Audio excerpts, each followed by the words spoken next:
तो यूपी की 3 सीट मैनपुरी, रामपुर और खतौली उपचुनाव की मतगणना लगातार जारी है। लगभग 2.5 घंटे का वक्त बीत चुका है। शुरुआती रुझान में तीनों ही जगहों पर समाजवादी पार्टी के कैंडिडेट आगे चले। तीनों सीटों पर सुरक्षा के बीच में शांतिपूर्ण ढंग से काउंटिंग चल रही है।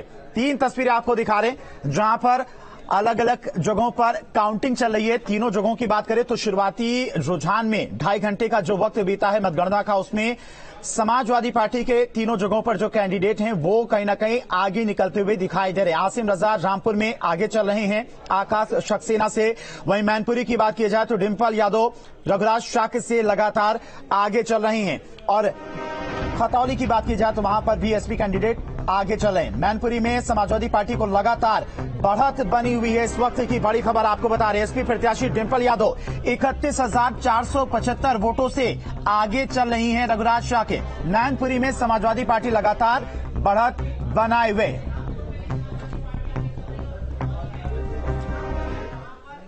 तो यूपी उपचुनाव के साथ साथ गुजरात और हिमाचल विधानसभा चुनाव के नतीजों पर भी हमारी नजर बनी हुई है। न्यूज स्टेट लगातार पल पल की अपडेट आप तक पहुंचा रहा है और इसी समय के बीच ये चुनाव कितना अहम है समाजवादी पार्टी, आरएलडी और बीजेपी के लिए, इसको लेकर भी लगातार हम चर्चा करें। हमारे साथ तमाम गेस्ट पैनल भी जुड़ा हुआ है। हेमंत तिवारी वरिष्ठ पत्रकार हमारे साथ जुड़े हुए हैं।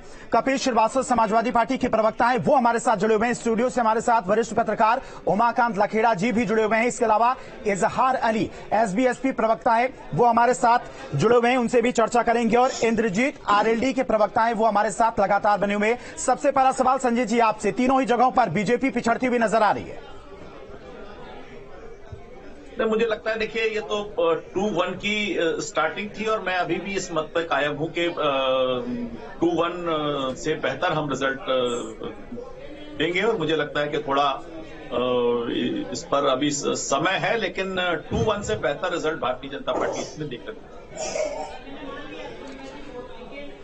ठीक है, कपिल जी आपके पास आएंगे। अभी तक जो शुरुआती रुझान आए थे उसमें कहीं ना कहीं मैनपुरी में तो डिंपल यादव लगातार बढ़त बनाई हुई थी, लेकिन जो खतौली और रामपुर की बात की जाए तो वहां पर कांटे की टक्कर मानी जा रही है।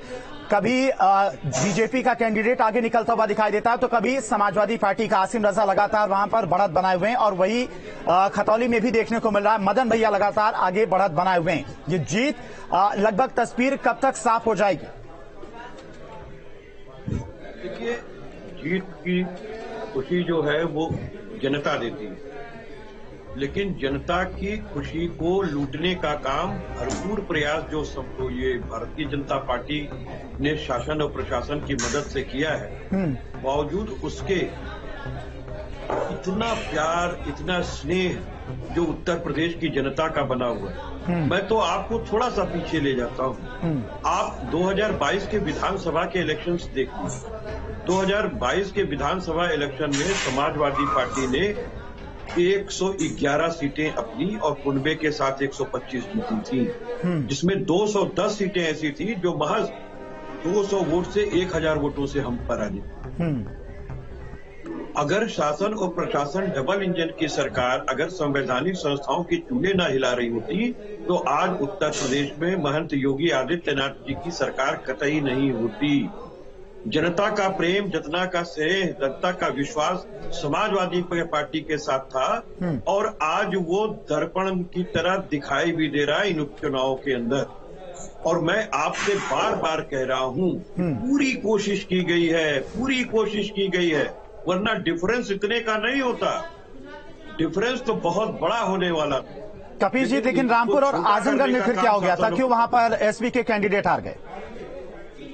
जी ठीक है, आएंगे आपके पास कपिल जी। उससे पहले एक बड़ी खबर बता दें दर्शकों को। रामपुर से बड़ी खबर है, पहले राउंड में आसिम रजा आगे चल रहे हैं। एसपी प्रत्याशी आसिम रजा 3,848 वोटों से आगे चल रहे हैं। चौथे राउंड के बाद आगे चल रहे हैं आसिम रजा। वोटिंग प्रतिशत रामपुर में कम था, लेकिन अभी तक 4 राउंड की काउंटिंग हो चुकी है, जिसमें आसिम रजा लगभग 3800 वोटों से आगे चल रहे हैं बीजेपी कैंडिडेट आकाश सक्सेना से।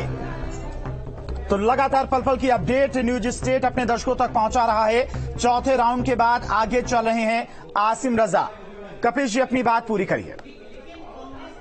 देखिए, वही मैं आपसे निवेदन कर रहा हूं